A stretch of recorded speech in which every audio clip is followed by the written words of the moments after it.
Msikilizaji, hii ni sehemu ya 6 mwendelezo wa simulizi nzuri kabisa ya binti Tifa, na tulipoishia sehemu ya 5 ni pale ambapo tayari matunda yameshaonekana, matunda ya miandoano yameshaonekana, matunda ya yote ambayo ameyafanya Tifa kuhusiana na kuwachanganya wanaume wawili kwa wakati mmoja yameshaonekana. Na tulisubiri tu miezi 9 ifike tujue mimi na wewe anachokifanya Tifa ni sahihi ama. Na leo hii tunaona watoto waliotoka wamemshangaza sana Tifa. Ni watoto ambao wanaonyesha kuwa na hali ya kiwarabu hivi. Sasa kipi kilichoendelea hapa hospitali? Tusonge mbele msikilizaji, langu jina ni Lucas Lumbas. Naam. Tifa anasema ya kwamba mara Ivan akaingia na mtori wa ndizi, tena akiwa na furaha sana tu. Akaja akanikumbatia, akasema vipi kipenzi, ushaamka? Nikasema ndio mume wangu. Akasema asante kwa hii zawadi nzuri ambayo umenipatia. Mimi nakupenda sana Tifa, yani kwa ufupi yani umeniheshimisha sana. Nikasema nakupenda pia. Hapo msikilizaji, mimi nawaza, yani ninawaza kichwani, nikasema huyu akijua watoto sio wake si ataniua. Mara Maureen akasema mama, hao watoto wanafanana nani, mbona weupe sana? Nikasema Mungu wangu. Sasa mama yake akamjibu kwamba watoto wote wanazaliwa weupe, wakikaa mwezi ndo wanafuata rangi za wazazi wao. Hata sura kwa sasa huwezi jua kafanana nani, sura zao zinakuwa hazijatulia mpaka wakikaa mwezi ndo utaona sura sasa watakuwa weusi kama baba yao. Yani hawa mbona utashangaa tu. Mimi nikasema kimoyoni, hawa labda wafuate weusi wangu, ila Karim ni mweupe mno, hawezi kuwa yani weusi. Mbona naenda kumbuka Latifa mie? Oh my god, mbona kazi nayo mimi? Mungu anisaidie tu. Sasa Ivan alinipongeza kikweli, yani muda wote alikuwa na raha kweli. Huko anasema, yani Latifa umeniheshimisha sana, umenizalia vidume viwili, leo nina raha sana. Sasa mama akasema na mimi pia jamani, leo nimekuwa bibi. Akamwambia Maureen, na wewe ufanye uzae sasa. Maureen akasema jamani, mimi nitazaa, mshaanza sasa kuniona ni kama sina maana. Basi akawa anacheka pale. Yani mimi hata hamu ya kucheka msikilizaji sikuwa nayo, maana nilikuwa naogopa sana. Bora wangefanana na mimi basi ningejitetea, wamefuata mimi. Ila wameenda kwa Karim. Afumba zaidi, Karim ameshaoa kwa sasa na ana raha sana na ndoa yake. Usu umeshakuwa mtihani jamani. Kikweli sikuwa sawa, ila nijikaza tu. Sasa Ivan akawa ananilisha pale mtori, ananipozea. Nilijitahidi nikala. Baada ya hapo tukaongea sana, kisha tukaruhusiwa kutoka hospitali, maana sikuwa na shida yote ile na watoto walikuwa sawa tu. Mama kanambia twende kwake kwanza nikaoge uzazi kama siku 14 hivi, kisha ndo nitarudi kwangu. Nikasema sawa. Kweli nilienda kukaa kwa mama wiki 2. Wanangu walikuwa ni wakali mno, yani wanalia usiku. Mimi na Ivan hatulali mpaka yani anakuja mama anatusaidia kubembeleza na wanapeana zamu, akinyamaza huyu anaanza. Yani walikuwa nalia mno. Nikasema Ivan akijua hawa watoto sio wake na anavyohangaika nao hivi, yani sije nitatumia lugha gani kumuelewesha. Kuna ile kauli ya kwamba anazungumzika, sidhani kama hata yeye atazungumzika, sidhani. Safari mbona nimeakanyaga, nimeatimba mimi Latifa. Hizo wiki 2 tulizokaa kwa mama ndo wanazidi sasa kufanana Karim.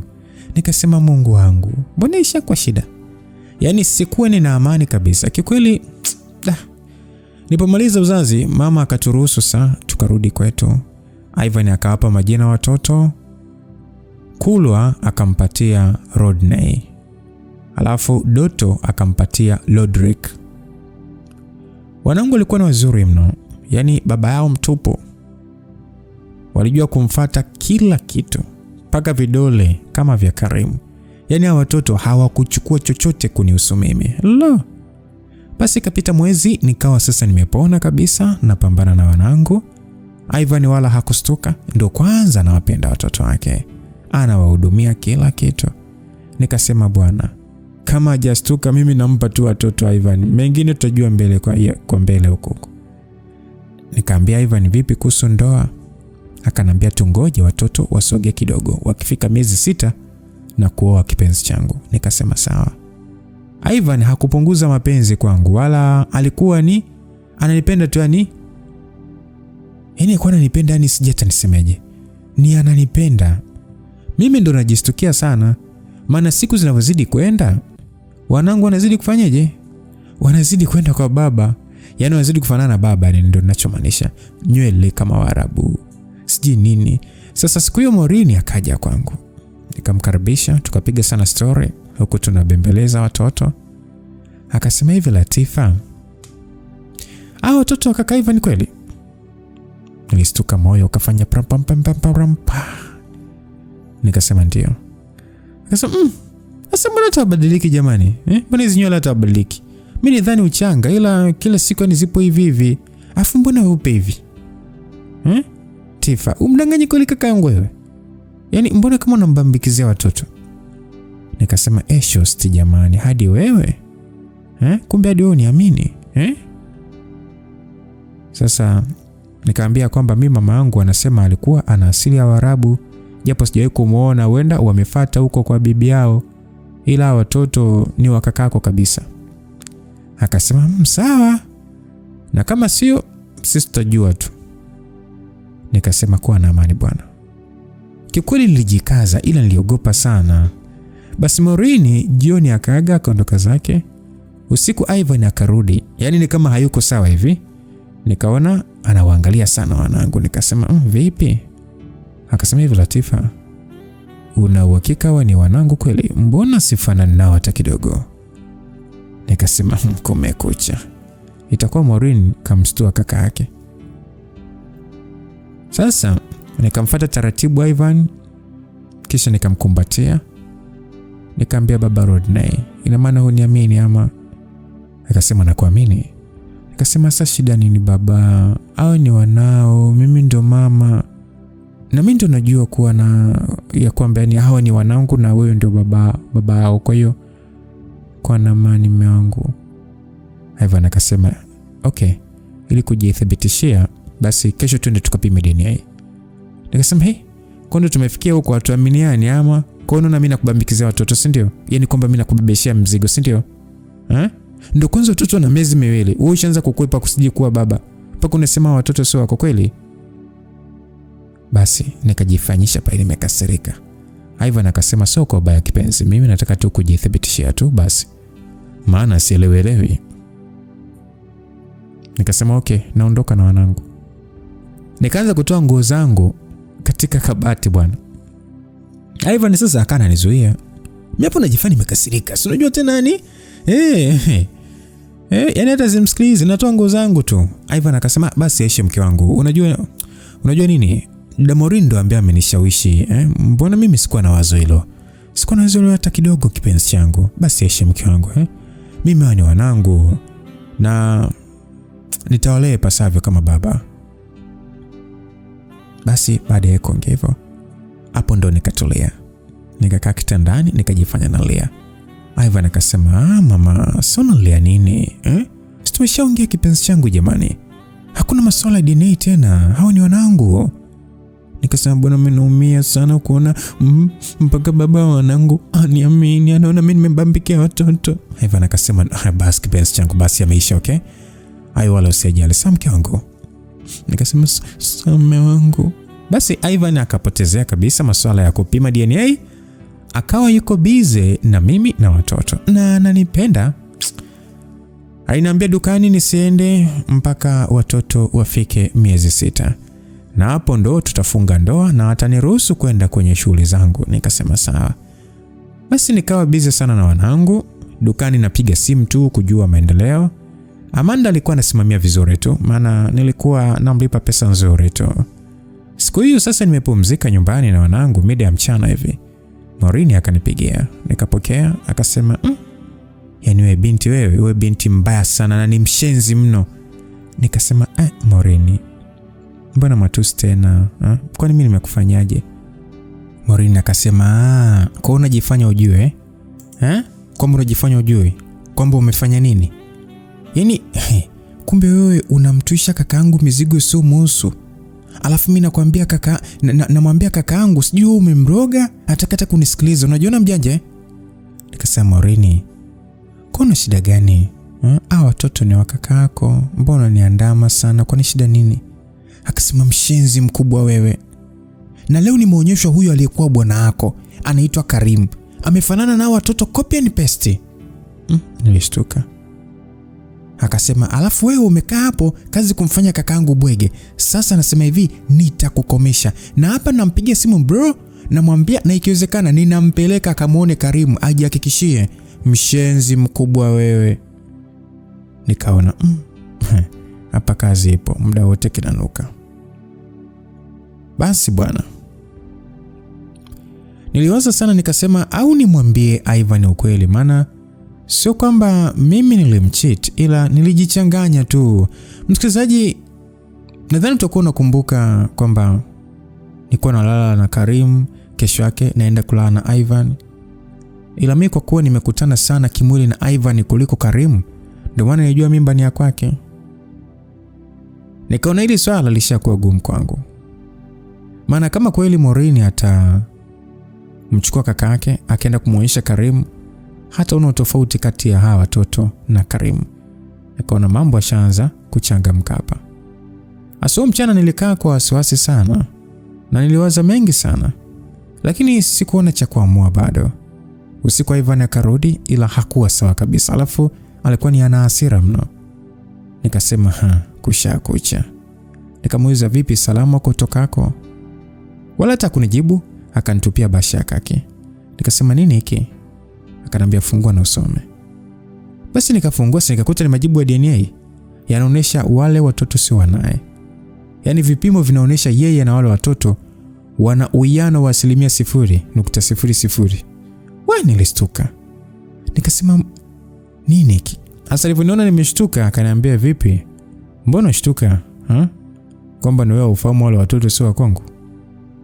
Nikasema Ivan, samani, naomba nikuelezee yanazungumzika haya. Ivan akasema hivi wewe usikuja da juzi tu? Na familia yangu ndio ikakupokea. Tena ikakutengeneza. Alafu kajifanya wewe ni mtoto wa mjini kuliko sisi, au sio? Nikasema hapana Ivan, ilitokea bahati mbaya tu, yani hata mimi sikuwa najua kabisa kama mimba niliyobeba sio kwako, naomba unisamee. Akasema okay, manake wewe ulikuwa ni malasa na kipindi upo na mimi si ndio? Yani wakati upo na mimi ni muda pia ambao upo na mwanaume mwingine, si ndio? Akasema hapana. Akasema yani mimi nagombana na dada yangu kwa sababu yako, kumbe ni kweli nafanywa mjinga na mtoto wa juzi tu. Nikasema Ivan, naomba unisamee bure. Akasema unaweza kulipia muda wangu niliopoteza tangu na mimba mpaka sasa? Nikasema hapana. Basi aliniangalia kwa hasira sana, akanifuata, akanishika, akaanza kunikaba. Ese roba, nijua nakufa. Ese, yani nikanikaba huku anasema ni ulidhani mimi sitajua?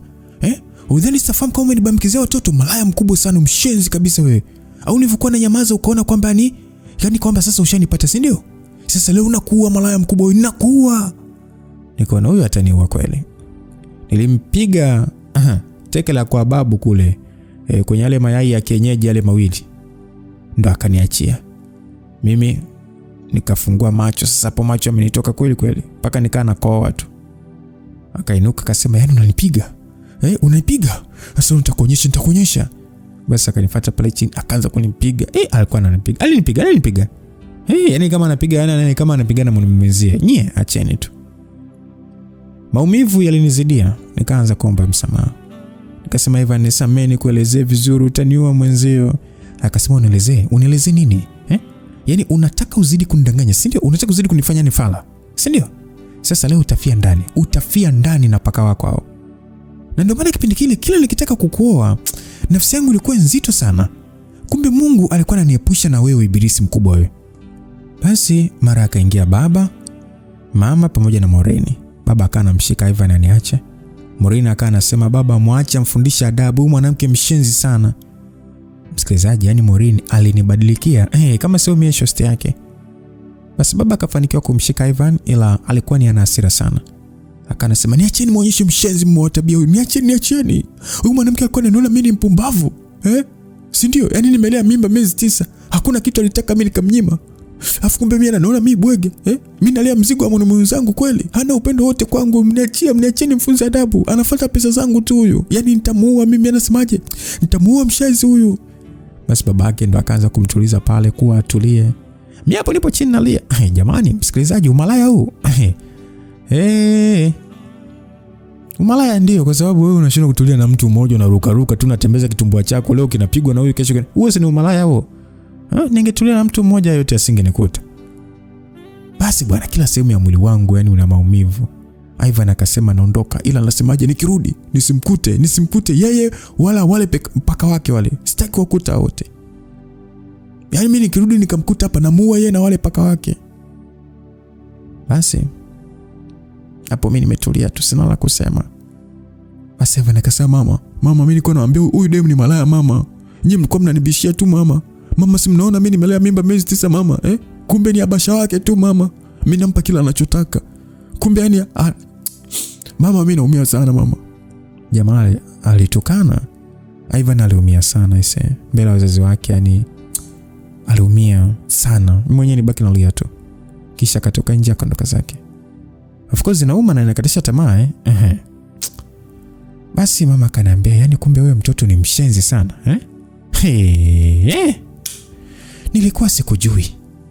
Kumbe Maureen akadaka akasema yani mama ndio maana ni mlivyoona tu wale watoto siku ile walikuwa wamezaliwa. Mimi yani mama mimi nilivyoona tu mimi nilijua tu yani hawa sio wakaka. Ila nyinyi mlivyoona mkasema siji kwamba si bado siji wiki moja, ila mimi nilivyoona tu mama mimi nilisema hawa sio wakaka hivi ni mama. Basi mimi panikana leo nikasema mama naomba unisamehe, sikufanya makusudi. Sikuwa najua kama mimba sio yake. Baba akasema ni umeniumiza sana wewe. Mwanangu, kukupenda kote leo unamlipa haya mtoto wangu kweli? Wewe binti wewe. Itakuwa ulimtega mwanangu, ndio maana alikubaka kipindi kile. Utakuwa hujatulia wewe.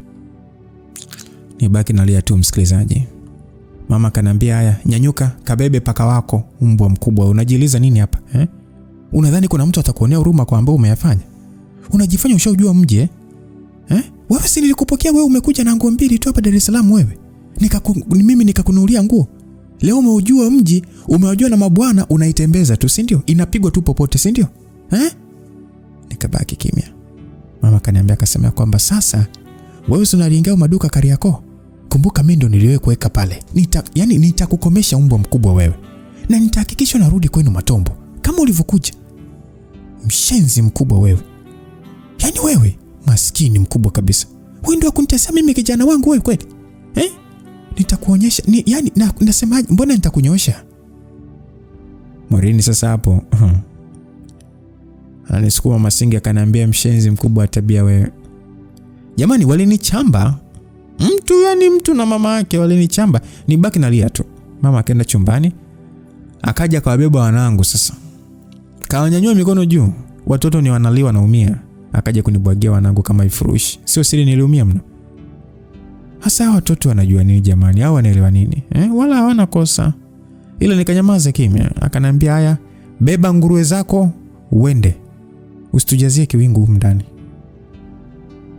Basi nikabeba wanangu na si mtu. Maana mama aliniambia sina changu mle. Hata nguo zangu wao ndo walisababisha nikanunua. Kwa hiyo walinizuia kubeba. Wala mimi sikubisha. Maureen akaniambia wewe tutakukomesha na utarudi kwenu Morogoro kweupe. Huu mji utakushinda. Nakwambia utakushinda. No tujui sisi. Wewe unajifanya malaya sana, tutakukomesha. Basi nikabeba wanangu nikatoka. Na ilikuwa ni saa 4 usiku. Yaani hata sielewi naelekea wapi kwa huo muda. Na mimi wala sina ndugu na nyumba yangu bado sijamaliza. Yaani ni kama nilisusa hivi. Si nilikuwa kwenye mjengo mkali wa Ivan nikaridhika nikaacha na kumalizia nyumba yangu. Kwa hiyo hapo ndo nikajutia. Na kule Goba ambako nilikuwa nimepanga nilirudisha nyumba, nadhani unakumbuka msikilizaji. Kipindi nakuja kuishi na Ivan nilirudisha nyumba. Basi nikatembea kidogo pale ikapita bajaji. Dereva akasimama akauliza, dada unaenda wapi usiku na watoto? Nikamwambia kaka, naomba unipeleke Mbezi. Akasema poa, panda. Basi nikapanda. Muda huo wanangu analia mno. Nikawapa ziwa, huyu ananyonya huku, huyu huku. Ndo akanyamaza. Na mimi nikanalia tu. Japo sikuwa natoa sauti, la machozi yalikuwa yananibubujika tu mashavuni. Nilikuwa na dimbwi la mawazo mno. Nilistuliwa na dereva bajaji akiniambia kwamba dada, tumeshafika hapa, ndo Mbezi stendi. Wewe nikupeleke Mbezi sehemu gani? Nikasema hebu tafuta loji yote nzuri maeneo haya unipeleke. Akasema poa, kuna loji fulani nzuri sana ipo pale mbele, pale hivi ukikunja kushoto hivi. Tena kwa wewe na watoto itakufaa sana, ila sasa kwa siku shilingi 50 nikupeleke. Nikasema sawa, twende. Msikilizaji, mimi nijiamini kwa sababu niliamini kwamba kwa simu nina pesa. Kwa hiyo yule kaka kanipeleka mpaka katika hiyo lodge.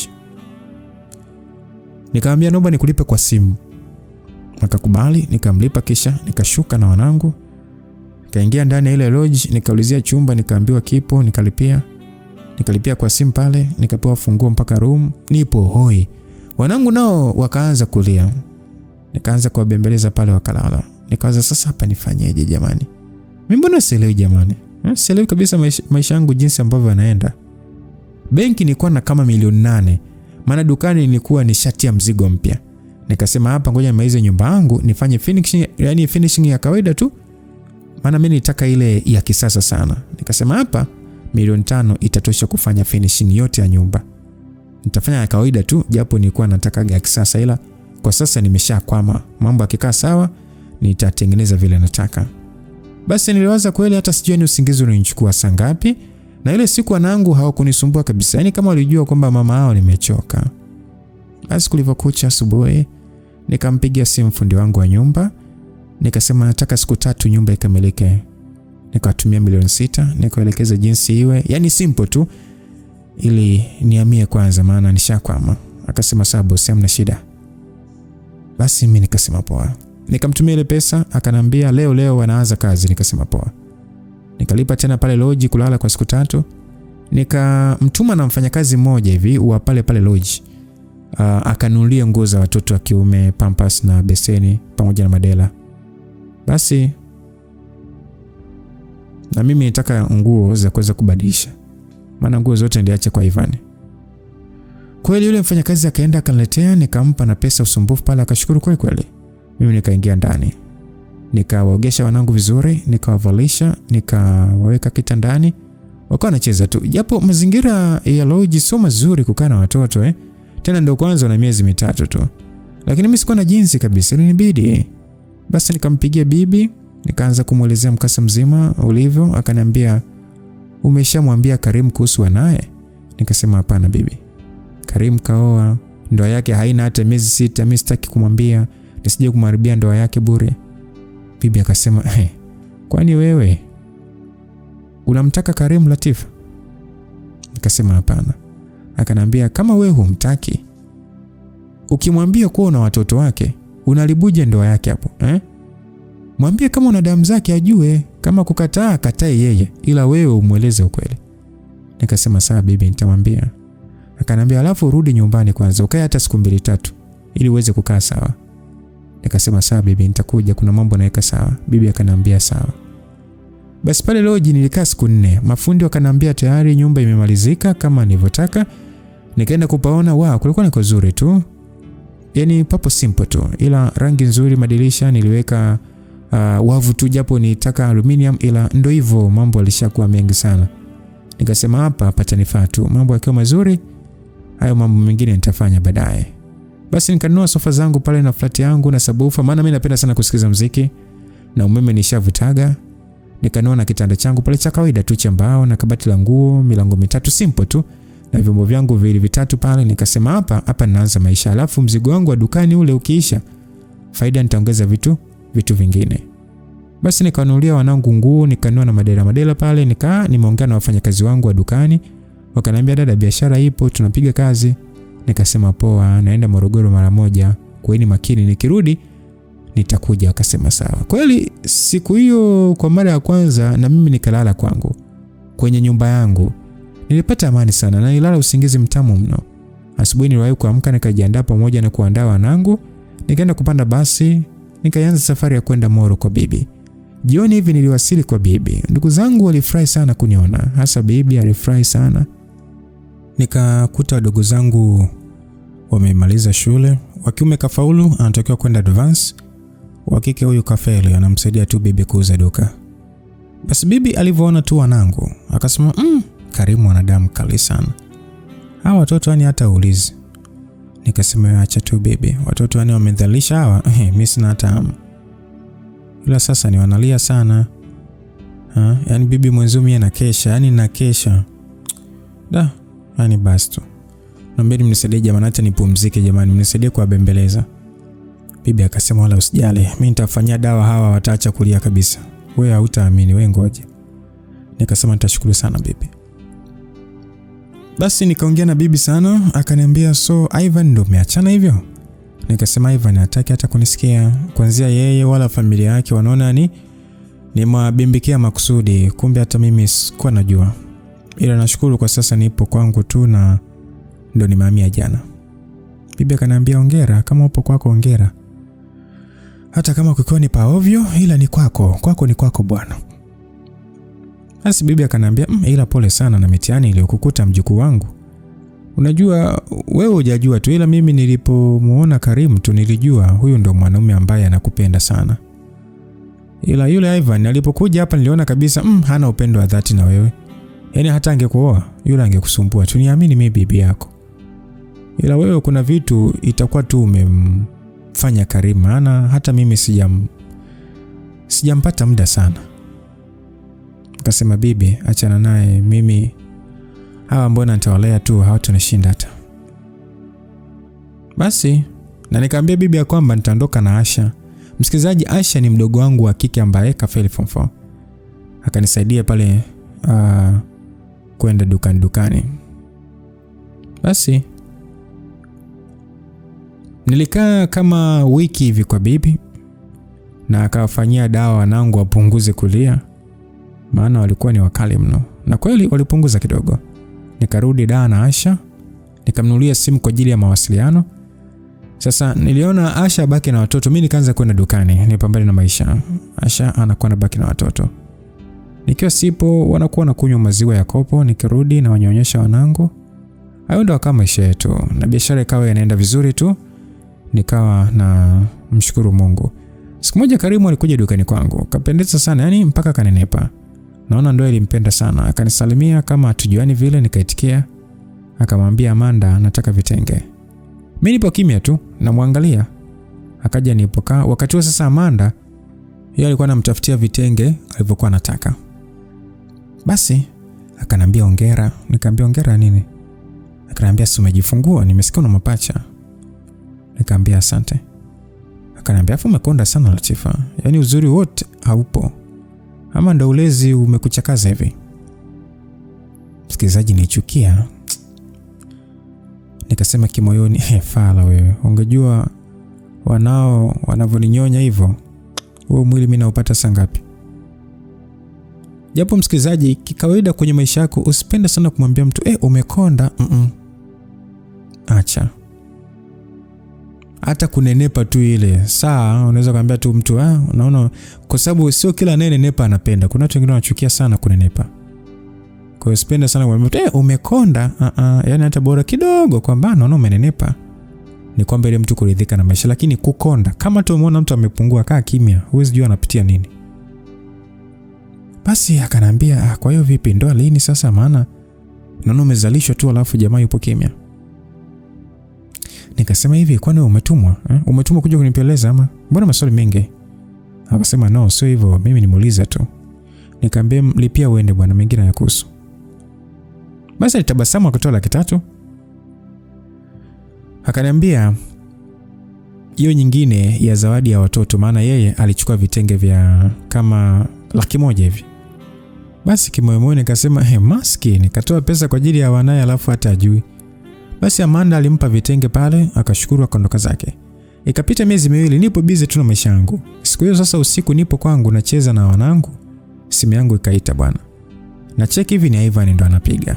Nikaogopa nikasema huyu baba anataka nini tena? Tushachana, kila mtu anafanya mambo yake ama. Basi nikapokea ile simu ila kwa woga mno. Nikasema hello. Ivan akasema upo wapi? Nikasema nipo Tabata. Akasema Tabata? Ndio kwa bwana wako mwenyewe watoto ama? Ama upo kwa bwana mwingine unataka kumbebea watoto? Tuna sio kumbebea, unataka kubemenda watoto, si ndio? Nikasema Ivan, sitaki matatizo na wewe.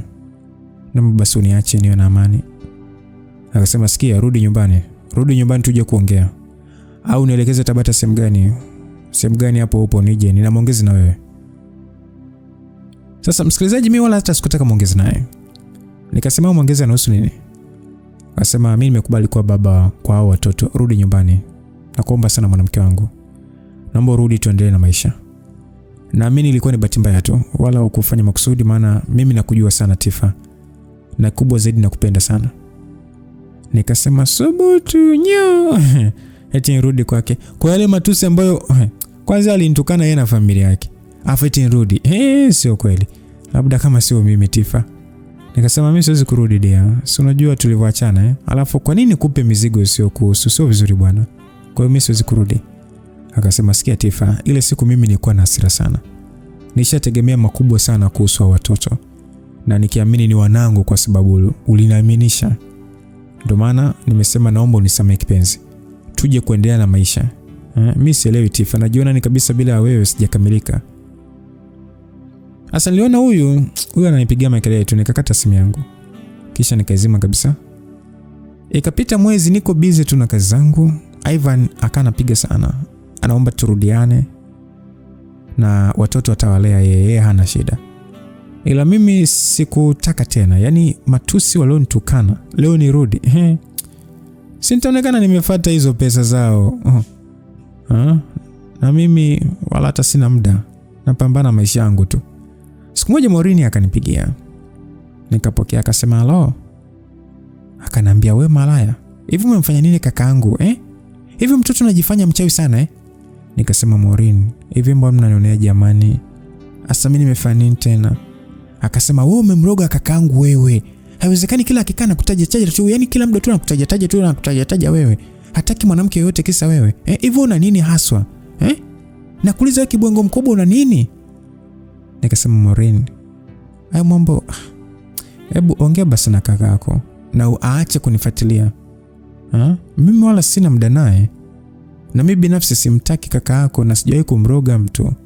Akasema yani wewe tutakukomesha na kwambiaje? Si unajifanya kijike na ni mzuri sana, sasa utaona. Basi mimi sikutaka maneno mengi msikilizaji. Huyu naye nilimkatia simu. Sikutaka maneno na yeye kabisa. Alafu mimi gombana na watu jamani siwezi. Kuna watu jamani sisi gombana. Hapana. Basi siku zikakimbia, wanangu wakaanza kutambaa. Ila sasa ni wanafujo. Yaani ni watundu sana. Ila kwangu ilikuwa ni furaha sana. Maana nikiwa narudi kutoka kazini, wakiniona wanakuja, wanatambaa, wanaruka hadi nafurahi sana. Na Asha alikuwa anakaa nao vizuri sana. Watoto wangu hawakuwa na shida kabisa. Na mimi sikuwabadili majina. Nilikuwa nawaita yale waliopewa na Ivan. Na kila mtu alikuwa anajua jina lake. Sasa hiyo siku bwana Asha akaniambia kwamba dada, na mimi leo nataka nikapone dukani kwako, na mimi ninataka nitembee kidogo mjini, kila siku tu nipo Pugu tu dada jamani. Sio vizuri bwana. Nikasema sasa wewe unakaa na watoto jamani. Akanambia bwana dada leo twende nao bwana, mimi nambeba Rodney afu nambeba Rodrick. Kila siku mimi nasikia stories za Kariakoo mimi Kariakoo dada hata mimi sipajui. Mimi leo nataka nikazurure bwana. Kikweli msikilizaji, mimi sikutaka kabisa wanangu watu waone. Hata mtandaoni huwa mimi yani nawaposti sana, ila sura sioneshi hata. Kwa sababu sitaki tafrani huko mbele. Maana sikutaka kabisa kumwambia Karim kwamba nina watoto wake. Nijiona najimudu na ninaweza kuwahudumia wanangu, kwa hiyo sikuona haja hata kidogo ya kumwambia Karim. niliona kama kanipa mbegu tu. Sasa nikamwambia Asha kwamba baki bwana na watoto, mimi nitakupeleka siku nyingine. Akasema dada, leo tu jamani twende bwana. Alafu mimi jamani mimi nataka nishange macho dada. Nikasema sawa, jiandae twende dukani. Basi alifurahi sana, akasema sawa dada. Akaenda kujiandaa na mimi sasa nikawa na waandaa wanangu pale. Hapo wanangu wana miezi 8. Sikuwa na shaka. Nikajua tukifika dukani tutakuwa ndani tu. So hawataonekana hata. Basi nikawachukua mpaka Kariakoo. Asha alikuwa anafurahi sana. Yaani kuona yale magorofa nini alichanganyikiwa kweli kweli. Mimi nilikuwa nacheka tu maana nilikumbuka mbali sana kipindi nakuja Dar kwa mara ya kwanza. Na mimi nilikuwa hivi. So nilimuelewa sana Asha. Ile tumeingia dukani tu akaanza mdada wangu wa kazi pale akasema, yani Amanda sasa. Akasema watoto wazuri, akambeba pale Rodney, akamwangalia kweli kisha akasema dada, mbona wanao wamefanana sana Karimu?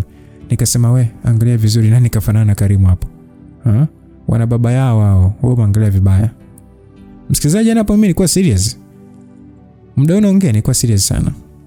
Hapo Asha ananiangalia tu. Amanda akasema basi dada, mimi nimesema tu. Nikasema achana nao bwana, endelea na kazi huko. Akasema sawa dada. Basi tukaanza kufanya pale biashara. Wanangu wakawa wanacheza tu. Hapo wameshaanza kusimamia ila hawajaanza kutembea. Mara ghafla si akaingia Karimu na rafiki yake Jose. Nilistuka mno, yani kama niona mzimu hivi. Alafu sasa nilikuwa namnyonyesha Rodney. Rodney alikuwa anacheza tu, alikuwa anacheza vitenge kwa pembeni. Yani vile vitenge vimepangwa vingi, yani vimesimamishwa, yeye ndo kavika vishikilia anacheza pale. Akaanza kumziba huyo ambaye nimempakata. Yani mimi nikaanza kumziba huyo ambaye nimempakata sasa. Jose akasema Latifa mambo. Nikasema hapo karibuni. Yani hapo naongea nimejikaza tu. Jose akasema unalea kumbe. Akasema ndio nalea, niwasaidie nini? Karimu akasema wewe vipi? Mbona unaongea ni kama vile kuna ugomvi? Sisi tumekuja kununua vitenge bwana. Jose akasema Tifa bwana. Basi nitafutie basi vitenge vizuri pisi 5 hivi. Nataka nimpelekee bi mkubwa. Asa msikilizaji, huyu mwanangu ambaye nimempakata ni mbea jamani. Si unajua watoto tena vile yani akisikia sauti ni kama kananyonya kanajinyanyua hivi yani kaangalia hivi. Basi akaacha ziwa, anataka aone nani anaongea. Yule mwingine alikuwa kwa mbali, alafu alikuwa yuko busy tu anacheza zake. Sasa mimi nikawa namzuia huyo asigeuke kuangalia. Mpaka Karimu akasema vipi, mbona unamficha mtoto hivyo? Utaki tumuone ama? Si unamuumiza? Sasa unadhani wanaelewa? Wewe mwache bwana atuone mababa zake wa kambo. Basi mimi nikabaki kimya tu. Mara Asha akaja maana alitoka kidogo. Akamwona Karimu. Maana si anamjua, akamsalimia pale kwa furaha. Karimu akaitikia. Akaambia, hivi kumbe upo da? Asha akasema ndio, nipo, nimekuja kumsaidia dada kulea watoto. Nikasema hivi, Asha kaulizwa lakini huyu kaja da kufanya nini ama? Mbona anajimaliza sana? Si ndio huyu mwanangu mwingine kaacha bwana kusimamia vitenge. Maana sasa alikuwa vile vitenge tunajua vilikuwa vimekunjwa vinakuwa ni vigumu fulani hivi. Kwa hiyo yule akaacha kusimamia pale vitenge. Kalivyokuwa kameegesha pale mikono yake. Akawa anatambaa anakuja huku upande ambapo mimi nipo. Alafu ni anacheka mpaka ni udenda. Jose akaenda kamnyanyua. Nikasema basi nimeisha. Hapa tena hamna siri. Nikaona Jose kaganda. Hapa ni baada ya kumnyanyua mwanangu akaganda. Akawa sana muangalia sana mwanangu, nikabaki kimya. Hapo Karimu alikuwa anaongea na Asha anamuulizia kuhusu bibi. Jose akasema, Karimu, hebu msalimie mtoto kwanza. Karimu akampokea. Nikaona na yeye kama akashangaa mno. Yaani kama haamini hivi. Anamwangalia mwanangu tu. Mwanangu anacheka tu, habari ana. Nikaona Karimu akawa kama anajiuliza hivi. Nikasema nimekuisha ese. Basi Jose akaja akanambebu, leta na utumsalimie. Nikasema mimi nambana ni sitaki kumwacha. Jose akamchukua kinguvu maana mimi nilikuwa sitaki kumtoa. Jose akampeleka kwa Karimu pia. Nikaona Karimu kama akachanganyikia, yaani kama anawashangaa wanangu. Mara namwangalia huyu, mara namwangalia mwingine. Jamani, copy and paste ni wamefanana mno, yaani ulizi mara mbili. Yaani pale Karimu alikuwa ni kama anajiangalia kwenye kioto. Nikaona Karimu kabadilika. Yaani ni kama anataka kulia pale. Nikaona mambo yasiwe mengi. Nikaenda nikamchukua mwanangu kutoka kwa Karimu, akanipa kabisa wala takubisha. Nikamchukua na yule ambaye kashikwa na Jose. Jose akaniambia, Tifa, mbona watoto wanafanana na Karimu Hao watoto ni wa Karimu Nikasema wanafanana wapi hao? Hebu naomba usilete matatizo bwana hapa. Wewe nunua vitenge uondoke. Hawa na baba yao na wala sio Karimu. Basi Karimu akatoka akaenda dukani kwake. Jose naye akawa sasa anamfuata nyuma. Hata vitenge hawakununua, nikabaki kimya. Nikajisemea kimoyoni, ndio maana mimi nilikuwa sitaki kabisa ni wanangu waje Kariakoo sababu ya mambo kama haya jamani. Asijui hapa itakuwaje. Amanda akasema, dada, kuwa mkweli bwana. Wale watoto ni wa Karimu Huyo baba hao uliompa sitakuwa umemsingizia tu. Watoto mbona wanafanana na Karimu? Yaani hata kipofu anawaona. Acha uongo bwana.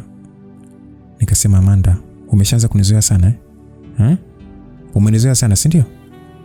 Kwa hiyo wewe ndio unajua baba hao wanangu kuliko mimi. Akasema, hapana dada, basi nisamee. Nikasema, wewe sasa endelea na huo mdomo wako. Utaama hapa. Akasema, dada, tusifikie huko, mimi nimesema tu. Basi nikachana naye maana niliona anazidi kunichanganya tu. Nikafanya kazi, jioni tukarudi nyumbani. Usiku nilikuwa na mawazo sana. Asha kaniambia, dada, si umwambie tu Karimu hawa ni wanawe. Mbona unawanyima watoto haki ya kuwa na baba yao, afu yupo? Nikasema, wewe tulia. Wewe bado ni mdogo sana, hujui chochote. Mambo ni wakubwa, kwa hiyo usingilie. Akasema, sawa dada, samahani. Basi nikaingia chumbani kwangu. Wanangu nikawalisha. Hapo nilikuwa nawapatia viazi na ugali mlaini tu. Na wanakula sana, wala hata wakatai. Wakashiba, nikawaogesha wakalala. Na walikuwa wamechoka sana maana hawakunisumbua hata kidogo. Nikajua leo wamechoka na pilika za Kariakoo. Hawajazoea wanangu. Kesho yake niliamka mapema kama kawaida yangu, nikafanya baadhi ya kazi za nyumbani. Huwa nafanya hivyo kumpunguzia majukumu Asha. Nilipomaliza nikajiandaa. Nikamwambia Asha, leo naomba utulie hapa na watoto. Uende kokote, yani sitaki mimi mabala. Akasema, jamani dada, twende tena leo. Nikasema, we ukome. Nimekuchukua uje kunisaidia kulea watoto, sio kuzurura. Naomba upumzike uangalie watoto. Basi Asha akakubali, ila kishingo upande tu. Alikuwa anataka kwenda. Nikamwambia sitaki, baki hapa. Basi mimi huyo nikaenda zangu dukani, nikapiga sana kazi. Mara akaja Karimu dukani kwangu. Nikasema, huyu nini tena? Akaniambia, Tifa, naomba tuongee kidogo na kusubiria ndani ya gari. Nikasema sawa. Basi nikaingia ndani ya gari lake. Alikuwa yupo serious sana. Nikajua hapa kishanuka. Akaniambia, Tifa, wale ni wanangu? Nikasema, wale akina nani? Akaniambia, wale watoto mapacha nilioona jana. Nikasema, sio wanao wale, wana baba yao. Akaniambia, Tifa, hivi mimi niliwahi kukosea nini wewe? Hadi unaninyima mpaka haki yangu. Kwa nini lakini? Yaani mpaka watoto wangu hutaki kunipatia sababu ya chuki zako tu binafsi. Hebu naomba niambie mimi nikufanyia nini kikubwa sawa ambacho wewe mpaka unaamua kunifanyia hivyo? Nikabaki kimya tu. Akaniambia, Tifa, wale ni wanangu. Nikasema, hapana, wale sio wanao. Kwani mimi si ndio mama? Akaniambia, sawa. Sasa mimi nataka tukapime DNA. Bila hivyo nitakufikisha hadi mahakamani. Na tukienda kupima nikakuta ni wanangu, alafu na unanikatalia, hasa na kufunga Latifa. Yaani hautaamini. Mimi nakwambia mapema ili huko mbele tusitafutiane ubaya. Na kuuliza kwa mara ya mwisho, wale ni wanangu or not? Nikanyamaza kimya, nikaona mahakamani tena kufungana, mbona hilo bala? Nikasema, ni wanao, ila mimi sitaki kubaliana na swala hili kwa sababu tayari una ndoa. Kwa hiyo sitaki kuwa chanzo cha kuharibia ndoa yako. Akasema, kwani ukiniambia una watoto wangu ndio umevunja ndoa? Kwani tulichepuka? Sio umekuja baada ya kuachana? Hii ni Tifa, kumbe una roho mbaya kiasi hiki. Nikabaki kimya tu. Uso umenishuka hapo. Akaniambia, usinitenge basi na wanangu Latifa. Mimi nataka kuwa baba kwao. Unaelewa? Nikasema sawa. Akaniambia kushuka kwenye gari yangu. Basi nikashuka nikarudi dukani. Hata nguvu ya kufanya kazi sina. Nilikaa tu dukani. Amanda alikuwa busy na kazi mpaka muda wa kufunga duka ulipofika. Tukafunga. Ile nataka tu kuondoka, nikaona gari ya Karimu kapaki kwa mbali, sio mbele ya duka langu. Hivyo niona akanipigia honi. Nikaenda, akaniambia ingia. Kweli nikaingia, akaanza kuendesha gari. Akasema, kwa sasa unakaa wapi? Nikamwambia naishi Pugu. Akaniambia, nakupeleka nipajue sehemu wanaishi wanangu. Nikasema sawa. Basi nikamwelekeza mpaka kwangu. Tulipofika akaniuliza, hapa ndo kwako? Nikasema ndio. Akashuka, mimi nikatangulia mbele, yeye akanifuata nyuma. Nikagonga mlango, Asha akaja kufungua. Basi watoto wangu walikuwa bado hawajalala na walikuwa wananikimbilia tu kwa kutambaa. Akaingia baba yao sasa, akamnyanyua mmoja, mwingine hakukubali, akaanza kulia. Na yeye ananyosha mikono anyanyuliwe. Basi Karimu akamnyanyua pia. Akamwambia, wanangu wazuri, vipi? Mnaendeleaje? Basi akakaa nao kwenye sofa. Asha akafurahi sana kumuona Karimu, akamsalimia vizuri tu. Karimu akaitikia kwa kumchangamkia. Akaanza kuongeleshana naye pale, wakaanza pia Karimu pia alianza kuongea na wanawe. Basi wanangu wakawa wanacheka tu. Nikashangaa, mbona wanamchekea hivi, yani kama wamemjua muda au ndio damu nzito. Sasa mmoja akamkojolea hapo. Karimu akasema, ushanitoa uzu baba yako ese. Basi nikasema tu kimoyoni kujifanya anajua dini. Nikamwambia Asha, leta nguo nyingine nimbadilishe Rodney. Karimu akasema, ndo majina yao hayo? Nikasema ndio. Akasema siataki. Kesho nitakufuata tukabadilishe kila kitu. Nikasema sawa, kuna shida. Basi Asha akaleta nguo, nikawa namchukua Rodney nimbadilishe. Na shangaa analete hataki kutoka kwa babake. Nikasema mjinga nini? Ndio kwanza nimemuona leo, mabaya tangu lini? Basi nikamchukua kwa nguvu, akanalia. Eti leo anitaki mimi. Karimu akasema, nipe nimbadile. Basi nikampa nguo akambadili. Asha akaleta chakula chao pale, baba akaomba akawalisha. Akaomba beseni akawaogesha. Akaanza kusema, kwanza leo hawa majina yao ni Fahid na Fahad, sawa? Nikasema sawa. Akasema so muache kuwaita watoto au majina, hawa ni Waislamu. Nikasema sawa. Basi akakaa mpaka saa 4. Asha akamkaribisha pale chakula. Karimu akasema asante, nimeshiba. Nikamwambia Asha wala hajashiba, ila mwenzio ameoa, anaogopa akila hapa kwa mkeo ataenda kusemaje. Karimu akaniangalia tu. Kisha akamwambia Asha, achana naye, usimsikize dada yako. Basi alikaa hapo mpaka saa 5 usiku, anawabembeza tu watoto mpaka wakasinzia, ndo akaaga akaondoka zake. Kesho asubuhi alinifuata, tukaenda mahakamani, tuibadili kila kitu kuhusu majina ya watoto mpaka kadi la mimba. Yaani taarifa yote iliyomhusu Ivan ilibadilishwa na kuwa Karimu. Chezea nguvu ya pesa wewe. Tena wala hatukuchelewa wala hakukuwa na maswali. Tulipomaliza tu akaniambia hivi ya kwamba hivi pale unapokaa ni kwako kabisa, umejenga umepanga? Nikasema ni kwangu kabisa, nimejenga. Akasema mimi sijapenda haya mazingira bwana. Naona hayapo sawa kabisa kwa wanangu. Nikasema kwa sasa mimi nifanyaje? Akasema nakupa pesa umalizie nyumba vizuri. Nafanya yote haya sababu nataka wanangu waishi sehemu nzuri. Nikasema sawa, kuna shida. Kweli aliniingizia pesa nyingi sana kwenye akaunti yangu ya bank, ila hapa siwezi kusema ni shingapi, ila ni pesa nyingi. Akaniambia tupite bank tukafungulia watoto account. Nikasema sawa. Kweli tukaenda mpaka bank, akafungulia watoto account. Akasema huko sasa nitakuwa nawekea pesa zao zitatoka baada ya wao kufikisha miaka 18. Nikasema sawa. Niliona mahaba ya baba kwa wanawe jamani. Baada ya hapo akanipeleka mpaka nyumbani, ila yeye hakukaa, akaondoka zake. Basi mimi nikairekebisha nyumba yangu vizuri mno. Yaani ikawa ni ya kisasa haswa. Nikanunua na furniture nzuri. Kulipendeza sana. Chezea baby daddy wewe. Karimu alipopaona akasema at least hapa sasa kuna wafadhali. Nikasema huyo anajishaua huyo. Yaani nyumba imekuwa nzuri afi anasema eti at least. Anataka kila mtu sasa akae kwenye gorofa kama yama, aende huko ai. Basi akawa anakaa, anakuja kuona wanae, huduma kama zote. Nikasema kumbe hili lijinga linajua kuhudumia Anahudumia vizuri mno wanae, yani sana tu.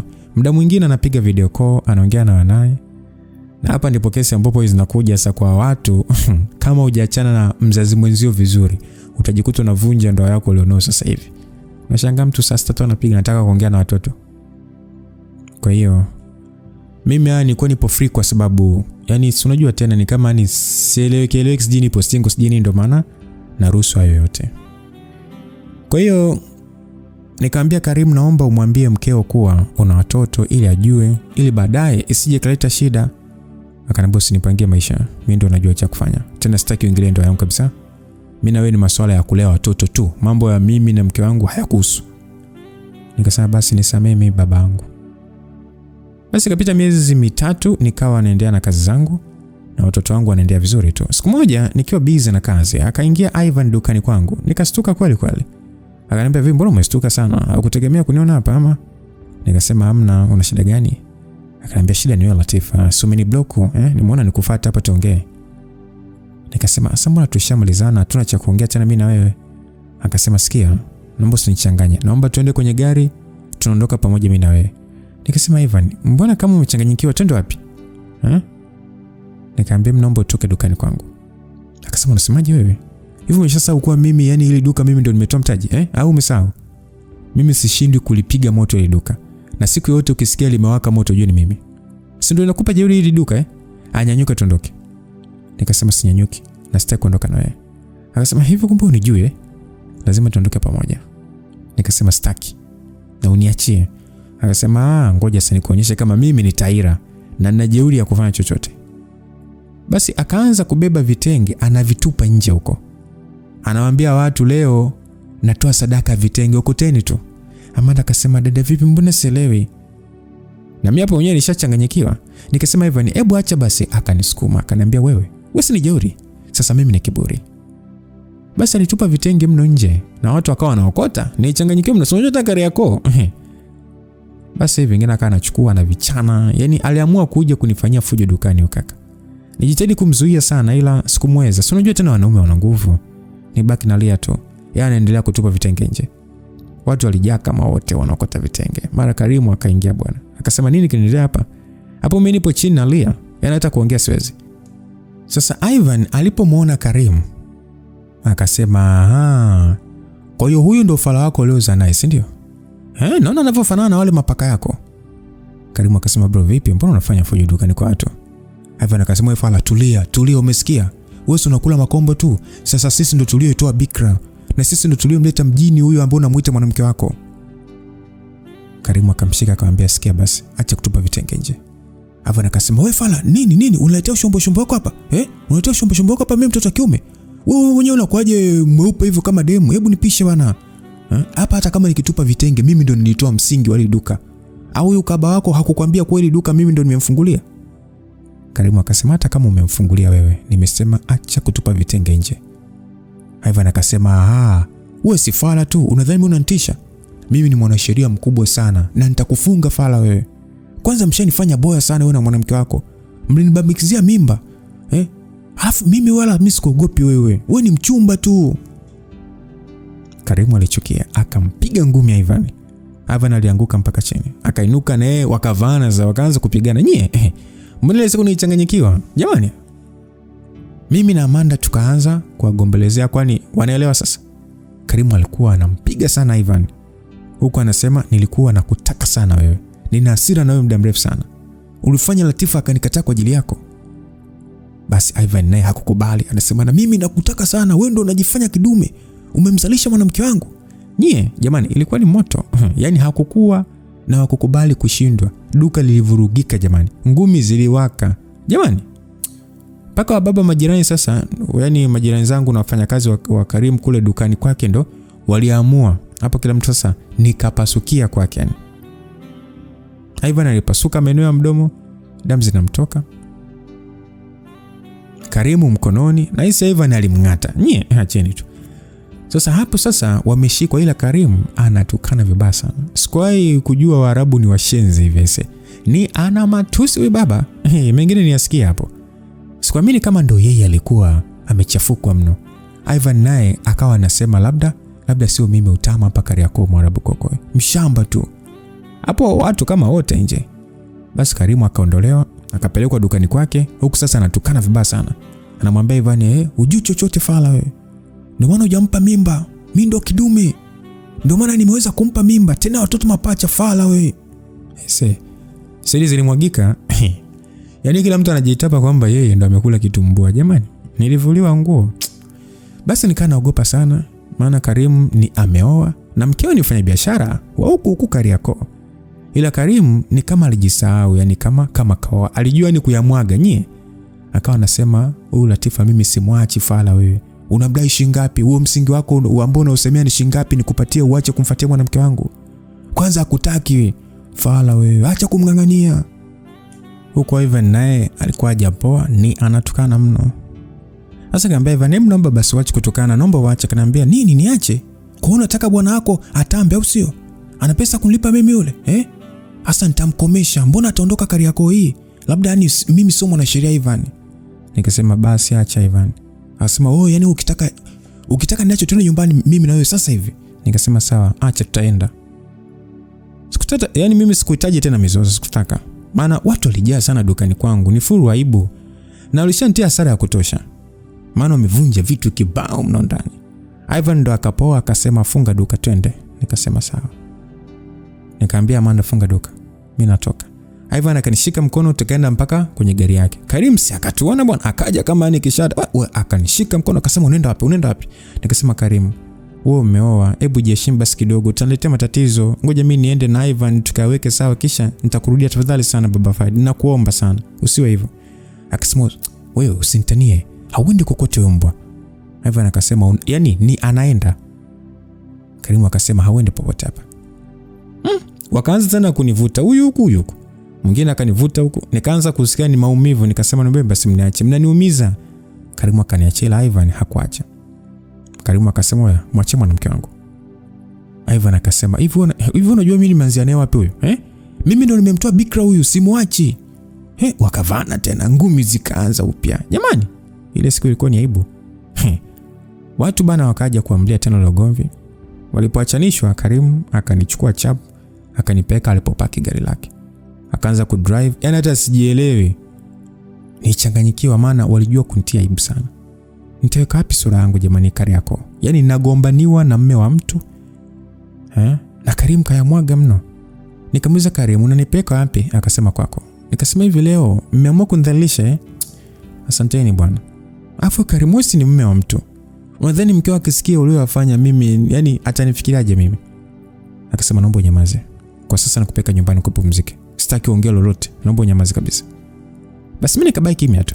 Mara simu ya Karim ikaanza kuita, kucheki jina ka save my wife. Nikasema, "Mkeo anapiga, pokea umuelezee upumbavu wako." Alimfokea akasema, "Wewe nimesema kelele bwana. Nikisema mara moja mnaomba unielewe. Nitakuwasha vibao sasa hivi kwenye gari." Nikabidi nyamaza kimya.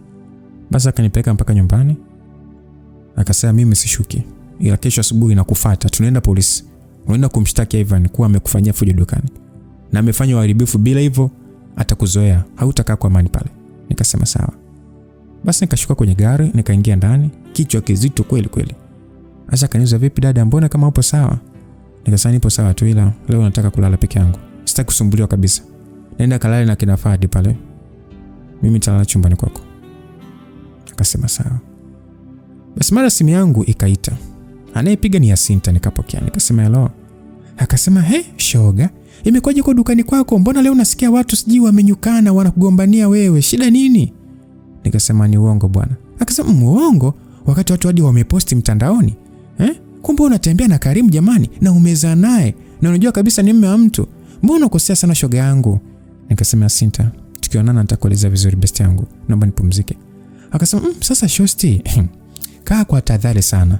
Mimi akasema akikukamata ama zake ama zako." Nikasema, "Asante kwa taarifa." Basi nikakata simu. Nilishajua haya mambo kama atatokea. Karimu akanitumia SMS, akaniambia usipokee namba ngeni yoyote. Nikasema, "Kwa nini?" Akasema, "Wewe fanya hivyo. Ikiwezekana zima simu, pumzika." Nikasema sawa. Ila nikaona ngoja niingie kidogo WhatsApp. Jamani, watu ni waliposti sana zile ngumi. Caption kama zote. Wengine wanamcheka mimi, wengine wananichamba mimi. Yaani fujo mtindo mmoja. Ivan naye akawa anapiga mno. Nikaona hebu nisijipe pressure mimi. Nikampigia simu Amanda, nikamwambia hakuna kufungua duka kesho, pumzika nyumbani mpaka nitakapokuambia. Akasema sawa dada. Basi nikakata simu kisha nikaizima, alafu nikajitupa kitandani. Asubuhi na mapema niliamshwa na hodi. Nilitoka, alikuwa ni Asha. Akasema shemeji Karimu amefika na kusubiria sebleni. Nikasema sawa. Basi nikajiandaa haraka nikatoka. Nikamsalimia akaitikia, akaniambia twende, sitaki kuchelewa. Nikasema sawa. Tukiwa nje tunaelekea kituo cha polisi. Nikamuuliza, "Vipi jana mkeo alikuelewa?" Haitabasamu tu, alafu akaniuliza kwamba ungekuwa wewe ungeelewa. Nikasema singeelewa. Akasema basi jibu nalo, ila nitamaliza tu na mke wangu anaga shida, nimuelewa. Nikasema sawa, ila umuombe msamaha, umemkosea sana. Akasema huwezi kunielewa. Na hujawahi kunielewa, ndio maana uliniacha ukaamua kwenda kuwa na jamaa. Basi mimi nibakia kimya tu, maana ni kweli mimi ndio nilimwacha. Kabidi nikae kimya tu. Akadrive mpaka stesheni, kuna kituo cha polisi kikubwa tu kinaitwa Central. Nilifungulia pale mashtaka Ivan kuwa kanifanyia fujo na kaniharibia vitu vyangu vya thamani ndani. Wakasema sawa, atakamatwa, japo ni mwanasheria mkubwa ila atakamatwa. Nikasema sawa. Basi tukatoka tukaingia ndani ya gari. Karimu akasema jamaa yako si anajifanya mwanasheria na ana pesa. Sasa nitamkomesha, nitamuonyesha mimi nani.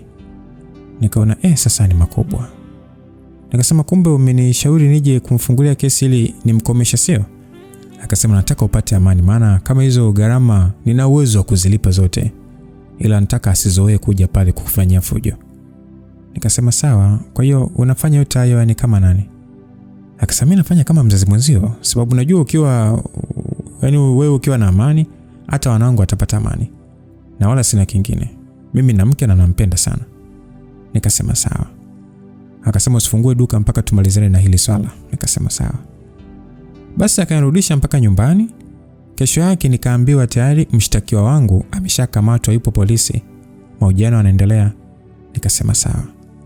Basi Karimu akasema kesi yote niachie mimi. Nataka tupimane ubavu wa kumwaga pesa kwanza. Nikasema Karimu, si ungeacha tu. Mimi nataka kubali tu kuwa hata kuja tena kunifanyia fujo na si lingine. Akasema wewe niachie mimi. Basi hivyo nalikaa ndani wiki. Siku hiyo sasa mama yake akanipigia. Nilijuta kupokea. Ni alinitukana. Yule mama alinitukana. Alinitukana kwamba nilikuwa mimi nataka kumfunga mwanae kwa makosa ya uongo. Akasema huna pesa za kunizidi mimi. Wala hata mwanangu. Na mwanangu atatoka tu.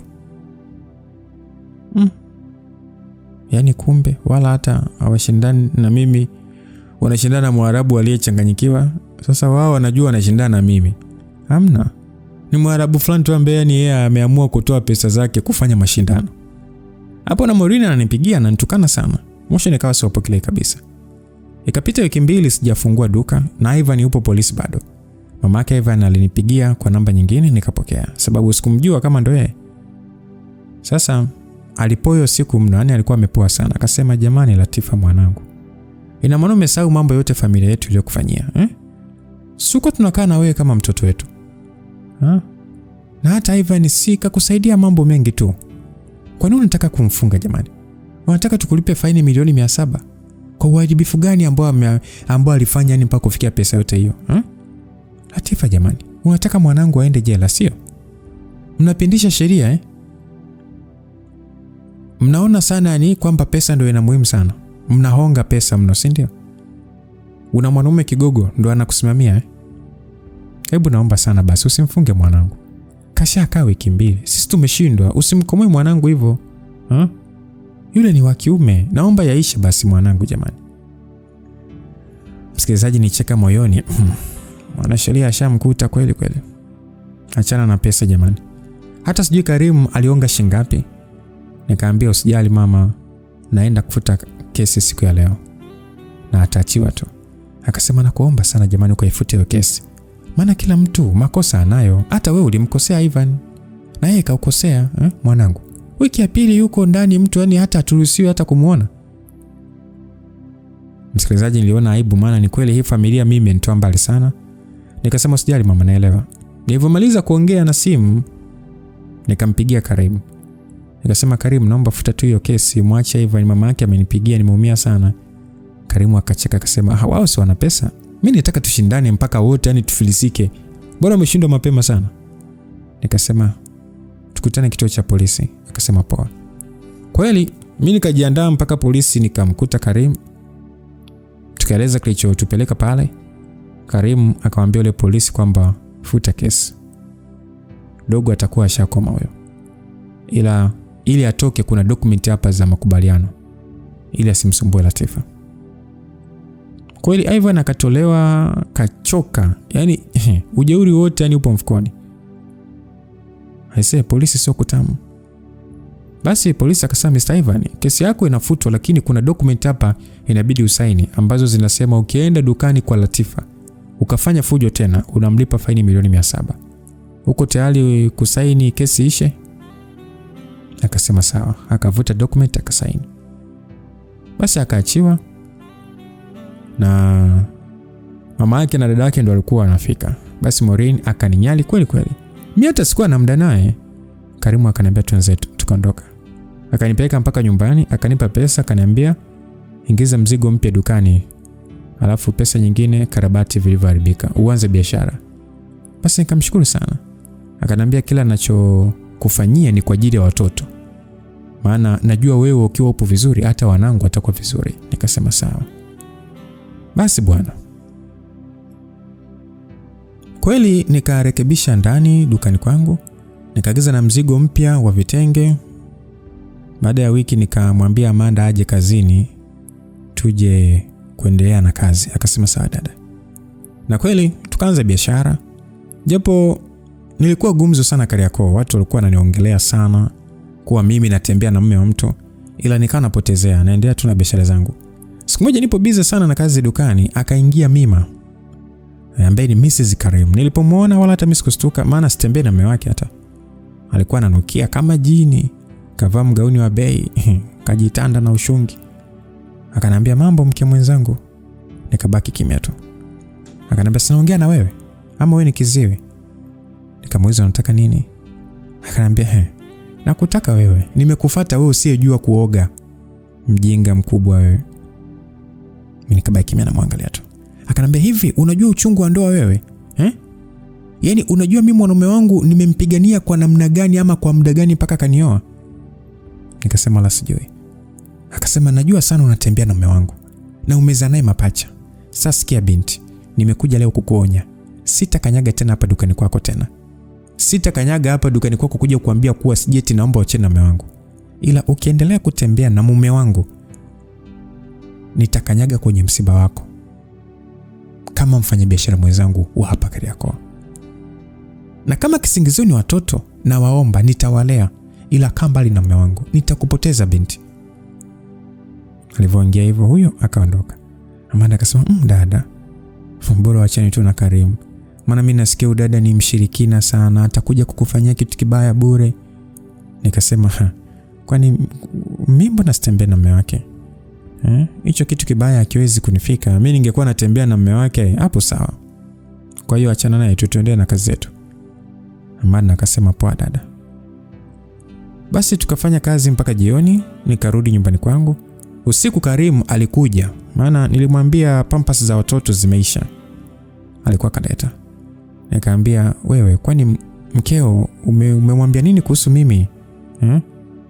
Akaniambia mimi siwezi kukaa na wewe hapa kujadili mambo ya mimi na mke wangu. Nishakwambia kuhusu. Nikamwambia sasa bwana akamwambia mkeo ya kwamba mimi sitaki aje dukani kwangu kunipiga mikwara. Leo nimemtulizia tu. Ila akiendelea nitamjibu vibaya sana na hataamini. Kwa hiyo kaongee na mke wako vizuri na umuelezee tumepatanaje, yani tumekutana vipi au tumewapataje watoto. Karimu akauliza kwa kushangaa, alikuja dukani kwako? Nikasema ndio, alafu anasema eti mimi natembea na wewe. Hebu naomba ukaongee naye vizuri. Na ndio maana mimi nikwambia ni mwambie mkeo kwamba wewe una watoto. Ikiwezekana ukiwa unakuja hapa basi uje naye ili awe na amani, kama tunalea watoto tu hakuna kingine kinachoendelea kati yetu. Karimu alibaki kimya, akanyanyuka akaondoka. Siku zikapita ila Karim hakuacha kuja kuona wanae. Na alikuwa baba mzuri sana tu kwa watoto. Kuna muda anatenga muda anakuja kushinda na wanae tu. Na unakuta usiku mimi sipo kabisa nyumbani. Yaani alikuwa anatimiza majukumu yote kama baba kiukweli. Alikuwa anahudumia sana watoto. Ndani kwangu ukawa yani hapakauki vyakula kabisa. Sikuwa na shida ndogo mimi. Ila hatakuwa na mahusiano ya mapenzi kabisa. Na wala hakuonyesha kama ananitaka hata kidogo. Kiukweli hiyo siku niliamka vibaya sana. Niliamka naumwa sana na nikaona nimeingia period. Nikasema mbona mwezi nimeingia period mara 2? Maana nilishamalizaga kwa mwezi huu. Lakini imejirudia tena. Nikaona itakuwa ni mabadiliko ya mwili tu. Kwa kuwa niliamka vibaya sana, sikwenda kazini kabisa. Nikaamua kupumzika zangu. Ila Amanda alifungua dukani kule. Kesho yake nikajisikia vizuri, ila bado nilikuwa katika period. Nikaingia kazini kama kawaida, kuendelea na majukumu ya maisha. Zikapita kama wiki 2, bado niliendelea kuvuja. Yaani bado nilikuwa naendelea kuwa katika siku zangu. Wakati mimi huwa naenda siku 5 tu na kuwa nimemaliza. Ila nikapotezea, nikaona labda mabadiliko ya mwili tu. Basi ulikata kama mwezi hivi. Bado period inaendelea. Na damu inatoka nyingi sana. Paka nikawa naogopa. Nikasema, mimi naumwa, hii sio hali ya kawaida kabisa. Nikatenga siku, nikaenda hospitali, nikapima. Nikaambiwa sina shida yote. Nikamuuliza daktari, sasa kama sina shida yote, hii hali mbona haikati? Akaniambia, Latifa, mimi naona ugonjwa wako ni kama umekaa kwenye mambo ya Uswahili.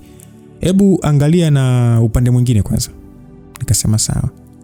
Ila mimi sikuwa naamini sana kwa waganga, msikilizaji. Nikawa nahangaika katika hospitali mengine makubwa tu. Bado tatizo langu halikuonekana. Naambiwa sina ugonjwa wote, ila bleed haikati. Jamani, nilikuwa na bleed. Na bleed yenyewe inatoka nyingi mno. Yaani kwa siku naweza nibadili pedi mara 5. Nikaanza hadi na kukonda. Na kuna muda tumbo likawa linaniuma sana. Nikasema, hii ishakuwa shida hii. Nikaachisha watoto. Maana sikuwa sawa kabisa, kwa hiyo hata kunyonya kwao ilikuwa ni kipengele. Karimu akawa akija kuona wanae, ananiambia, "Wewe mbona unakonda sana siku hizi, una shida gani?" Naambia, "Angalia wanao uende bwana, mimi hata sikuhusu." Basi nikaanza na kuumwa ile serious sana. Yaani tumbo linanibana mpaka nalia. Hata kazini kasi siwezi kwenda, na waachia wafanyakazi wangu tu. Nilizidiwa, nilihangaika sana katika hospitali makubwa yote ndani na nje ya ila Hola. Ikakata miezi 3, naumwa serious jamani. Nikampigia simu kumwelezea bibi, akaniambia, "Nenda kwa waganga wa kienyeji ukaangalie kwanza." Nikasema, "Bibi, shida mimi siamini hayo mambo." Bibi akasema, "Wewe unaenda kujaribu tu. Muhimu tiba, wewe nenda." Nikasema, "Sawa." Kweli nikaanza kwenda na kwa waganga pale wa kienyeji, napo nikajaribu. Huko ndo nilikoma, nilikuwa naongopewa sana. Mara naambiwa sijui kaniroga mama yangu mzazi. Wakati mama yangu mimi alishafariki muda tu. Hata kumjua simjui.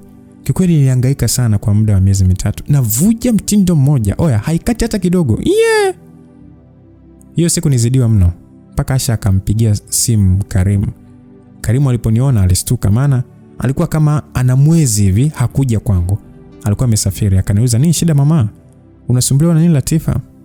Hata kusema siwezi, natetemeka tu. Machozi yananitoka mno. Hapo tumbo nilinanikata vibaya sana. Karimu akamuuliza Asha ya kwamba dadako anaumwa nini. Asha akasema ana miezi 3, yupo period yake imegoma kukata na analalamika tumbo linamuuma sana. Basi nikamsikia Karimu akasema, "Nini? Mbona hukuniambia kipindi kile?"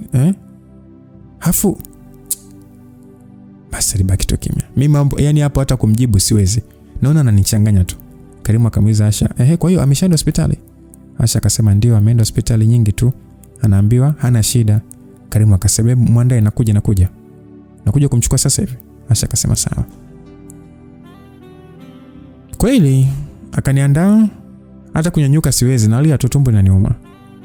Damu zinanitoka mno, nafanya kubadili pedi tu muda wote, yani nini. Karimu akarudi, hata kutembea tu siwezi. Akanibeba mpaka kwenye gari, akaniambia jikaze. Nikamuuliza, "Unanipeleka wapi?" Akaniambia, "Wewe tunaenda Tanga." Nikasema sawa. Akasema, "Asha, natoka na dada yako, kuna mahali nampeleka akapate tiba. Kwa hiyo naomba uwe makini sana watoto." Asha akasema, "Sawa shemeji Karimu." Basi Asha ashazoea sana kumuita hivyo tangu amjue, shemeji Karimu. Kweli Karimu aliendesha gari mpaka Tanga. Njia nzima mimi nalalamika maumivu, yani ananipa pole tu. Tulipofika Tanga, akaingia Tanga vijijini huko. Ndani huko. Akanipeleka kwa mzee mmoja hivi kama shehe hivi. Yule mzee alitukabisha vizuri. Alivyoniona tu akasema, "Du, Karimu, huyu alikuwa anakufa leo usiku saa 6. Una bahati umemwaisha. Ila leo usiku saa 6 tulikuwa tunamwaga." Nishtuka mno, kufa tena. Karimu akasema, "Sasa babu, hebu naomba basi msaidie tafadhali sana."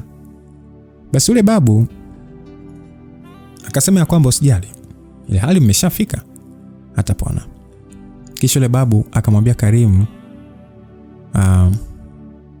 kwamba maji yale pale mtilishe uzu kama anakwenda kuswali, kisha umlete huko chumbani na msubiria.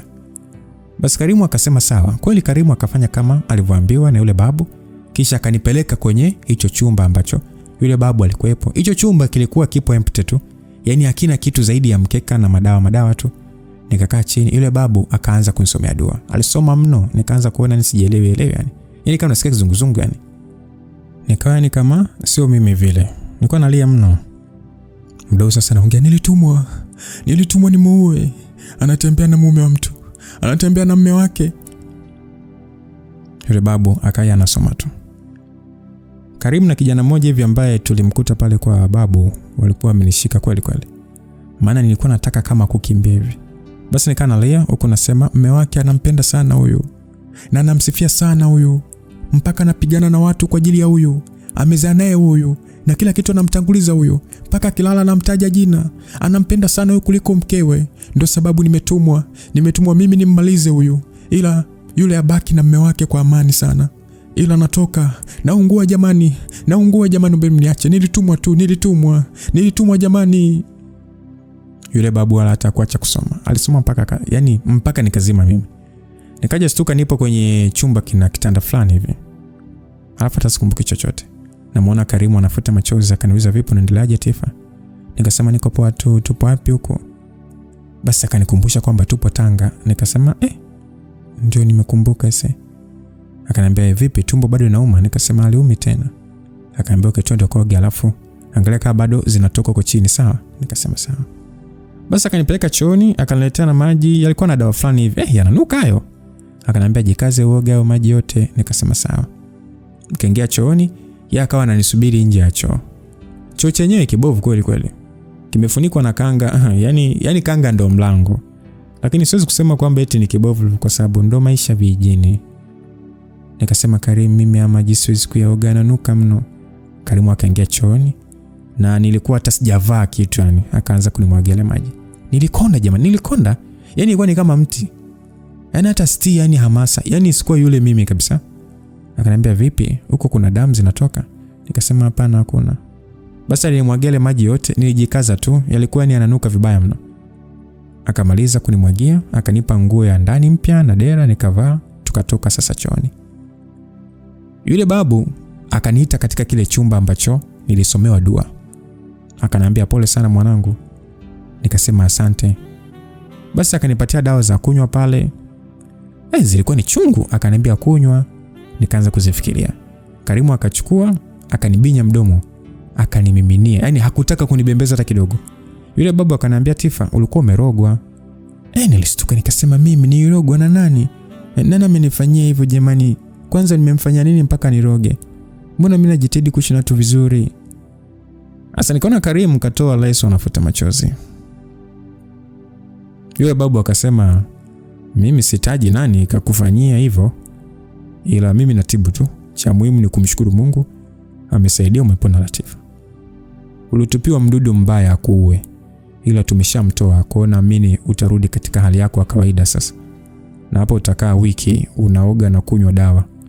Na nakusomea sawa mwanangu, nitakuwa nakusomea pia. Nikasema sawa babu, asante sana nashukuru. Basi yule babu akaanza kunisomea tena. Akasoma sana mpaka saa 6 hivi. Akanambia haya leo tumeishia hapa. Tutakuwa tunafanya hivi kwa wiki nzima. Ndio nitawaruhusu muondoke. Kalale sasa. Nikasema mimi naogopa kulala peke yangu. Karimu akanambia upo na mimi bwana, usijali tutalala wote. Kweli babu akatupatia chumba cha kulala. Karimu akaniambia haya lala kipenzi, kwa sasa hivi upo sawa. Nikasema vipi watoto mwapigia? Yaani hapo ndo akili yangu sasa ikawakumbuka wanangu. Karimu akaniambia kwamba wapo sawa. Na wapo na Asha na bibi pia. Bibi mwenyewe amekuja leo so kuwa na amani kabisa. Nikasema sawa. Akaniambia vipi unahisi maumivu popote? Nikasema hapana. Akaniambia ukasogea karibu yangu. Basi nikasogea akanikumbatia, akanilaza miguuni kwake, akaniambia lala mama watoto wangu. Kweli nikalala kwa amani zote kabisa. Sasa msikilizaji, sehemu ya mwisho ndio ambayo imebakia. Na kila siku msikilizaji huwa anakukumbusha sana. Kuna sehemu niliona ya kwamba hata siku na moja Yaani hata sekunde, umesikia? Usije ukadharau ombi lako ambalo wewe aidha umeliomba ukiwa kwenye daladala, ukiwa nyumbani, ukiwa umeamka, ukiwa unataka kulala. Yaani yale maombi yako tu yale hata ya sekunde 10 tu ambao unaswali hayo. Majibu yake unaweza usiyaone leo. Unaweza usione kabisa leo, yani usiyaone leo. Lakini usije ukadharau hata kidogo. Kuna wakati unaamka tu, yani unataka kwenda kazini, alafu unasema tu, "Oh, alhamdulillah, Mungu nilinde, nijalie uko nendako." Umemaliza. Sumwana hapo ni sekunde 3 tu. Lakini kitendo cha kujiambia tu hivyo, kuna vitu vingi sana umeshaviondoa kwenye njia yako kwa hiyo siku. Trust me. Kwa hiyo jitahidi sana. Uamkapo, ulalapo, popote pale, hata kwa sekunde kadhaa tu. Muombe sana Mungu. Vita ni kubwa vibaya mno. Na siku zote mtu anayekudhuru ni mtu anayekujua. Ni mtu anayekujua.